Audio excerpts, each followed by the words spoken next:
Hello दोस्तों, जय श्री राम। मेरा नाम है खुशबू।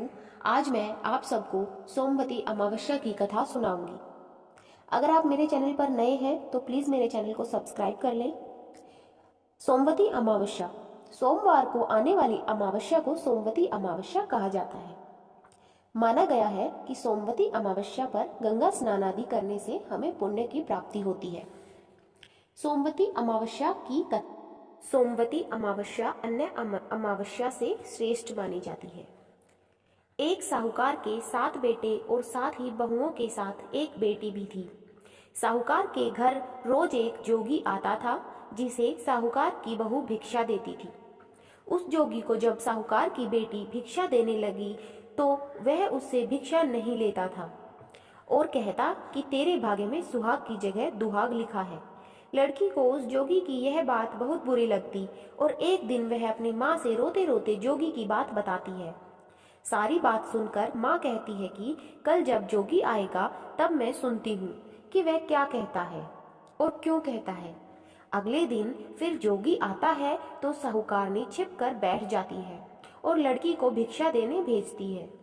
जोगी उससे भिक्षा नहीं लेता और फिर वही बात दोहराता है कि तेरे भाग्य में सुहाग की बजाय दुहाग लिखा है।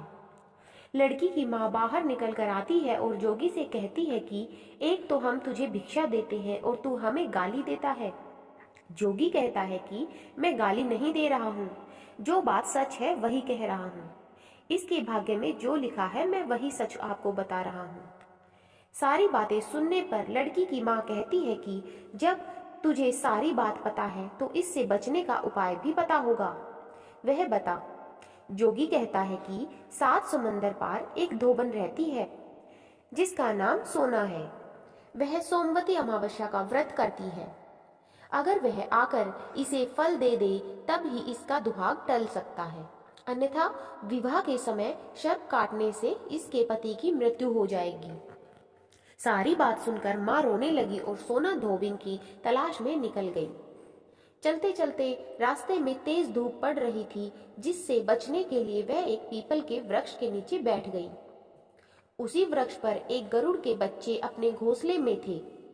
एक सांप आया और गरुड़ के बच्चों को खाने के लिए लपका, लेकिन साहूकारनी ने उस सांप को मारकर बच्चों की रक्षा की।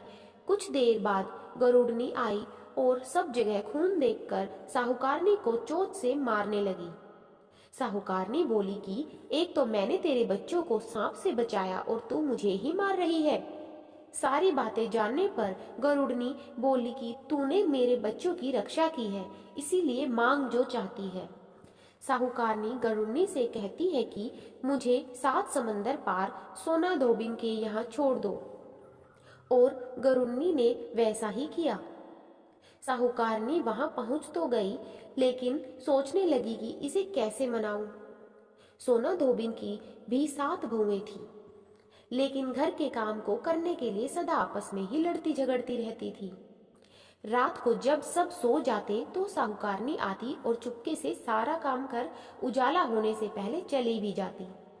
सारी बहुएं भी आपस में यही सोचती कि कौन सी बहू है जो सारा काम कर देती है, लेकिन एक दूसरे से पूछने की हिम्मत किसी की भी नहीं होती।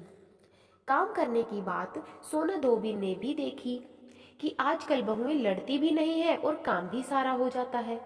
सोना धोबिन ने सारी बहुओं को बुलाया और पूछा कि आजकल तुम लड़ती भी नहीं हो और घर का सारा काम कौन करता है। बहुएं सास से झूठ कहती हैं कि लड़ाई करने से क्या फायदा, इसीलिए हम मिलकर काम कर लेती हैं। सोना धोबिन को अपनी बहुओं की बात पर विश्वास नहीं हुआ और वह रात में जागकर वह स्वयं सच देखना चाहती थी कि कौन काम करता है। रात होने पर सोना धोबिन छिप कर बैठ जाती है कि देखूं कौन सी बहू काम करती है। रात हुई तो वह देखती है कि एक औरत चुपके से घर में घुस रही है। वह देखती है कि उसने घर का सारा काम कर दिया है और जाने की तैयारी में है। जैसे ही वह साहूकारनी जाने लगती है तो सोना धोबिन उसे रोकती है और पूछती है कि तुम कौन हो और क्या चाहती हो। साहूकारनी कहती है कि पहले तुम वचन भरो तब बताऊंगी। वह वचन भरती है। तब साहूकारनी कहती है कि मेरी बेटी के भाग्य में दुहाग लिखा है, लेकिन तुम सोमवती अमावस्या करती हो तो मेरे साथ चलकर उसे सुहाग दे दो। सोना धोबिन वचन से बंधी थी, तो वह साहूकारनी के साथ चलने को तैयार हो जाती है। जाते हुए सोना धोबिन अपने बेटों व बहुओं से कहती है कि मैं इस औरत के साथ इसकी बेटी को सुहाग देने जा रही हूँ, लेकिन अगर मेरे पीछे से तुम्हारे पिताजी मर जाए तो उन्हें तेल के कूपे में डालकर रख देना। धोबिन साहूकारनी के घर पहुंच जाती है। साहूकारनी अपनी बेटी का विवाह करती है तो फेरों के समय सोना धोबिन कच्चा करवा, दूध तथा तार लेकर बैठ जाती है। कुछ समय बाद सांप आया और दूल्हे को डसने लगा, तो सोना धोबिन ने करवा आगे कर तार से सांप को बांध दिया और सांप मर गया। अब सोना धोबिन ने लड़की को सुहाग दिया और कहा कि जितनी अमावस्याएं मैंने की हैं उन सभी का फल साहूकार की इस लड़की को मिलेगा। अब आगे जो अमावस्याएं मैं करूंगी उनका फल मेरे पति व बेटों को मिलेगा। सभी लोग सोमवती अमावस्या की जय जयकार करने लगे। सोना धोबिन अपने घर वापस जाने को तैयार हुई तो साहूकारनी ने कहा कि तुमने मेरे जमाई को जीवन दान दिया है, इसीलिए तुम जो चाहो मांग लो। सोना धोबिन बोली कि मुझे कुछ नहीं चाहिए और वह चली गई।